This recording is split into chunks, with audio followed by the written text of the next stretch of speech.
သာသနာတော်နှစ်2569ခုနှစ်မြန်မာတက္ကရာ1389ခုနှစ်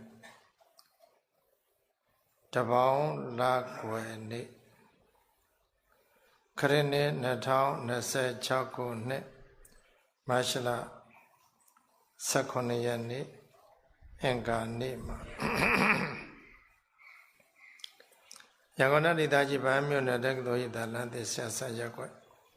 မဂ္ဂဝိပဿနာသတိဒါရမကျောင်းတိုင်းမှာကျင်းပပြုလုပ်အပ်တဲ့450နဲ့9ချိန်မြောက်အဋ္ဌာတရားစကားမမခဏ9ရက်မြောက်နေ့အဖြစ်သစ္စာတရားအလုပိတရားများဆက်လက်ပြီးတော့ကျေးဇူးပြုပေးမှာဖြစ်ပါတယ်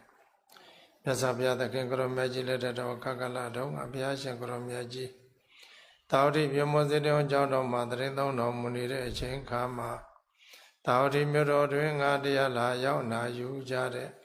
တရားနာပရိသတ်အပေါင်းတော်ကောင်းတို့သည်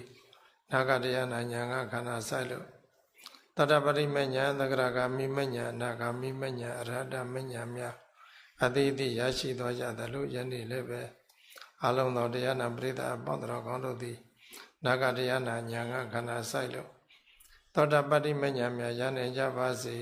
သကရာဂမိမညာများရနိုင်ကြပါစေအနာဂမိမညာများရနိုင်ကြပါစေ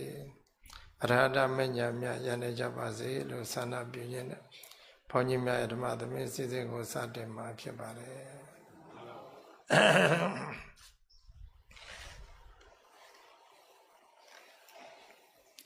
ယောဂီပေါင်းတော်ကောင်းတို့တရားကိုဖွင့်ရှာတရားကိုမြန်လို့တရားကိုအာကိုလေးရှိကြကောင်းသောဓမ္မမမကဓမ္မကိုဝေတိဓမ္မသုတေတိဖြစ်ကြသောယောဂီပေါင်းတော်ကောင်းတို့ဤ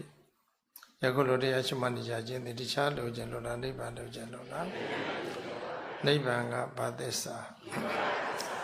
နိဗ္ဗာန်လိုခြင်းတခြားခြင်းကျင့်ရမလားမဂ္ဂင်ခြင်းကျင့်ရမလားမဂ္ဂင်ခြင်းကဘာသစ္စာ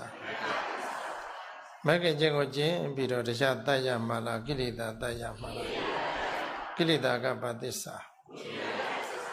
ကိလေသာတတ်ဖို့ရအတွက်တခြားကြည့်ရမလားယုံနာခန္ဓာကြည့်ရမလားယုံနာခန္ဓာကဘာသစ္စာဒုက္ခသစ္စာဖြစ်ပါတယ်ဒုက္ခသစ္စာဆိုတဲ့ယုံနာခန္ဓာကိုဘုန်းကြီးတို့ယောဂီတွေကြည်လာခဲ့တာခဏဆိုရင်9ရက်မြောက်ရှိပြီပေါ့နော်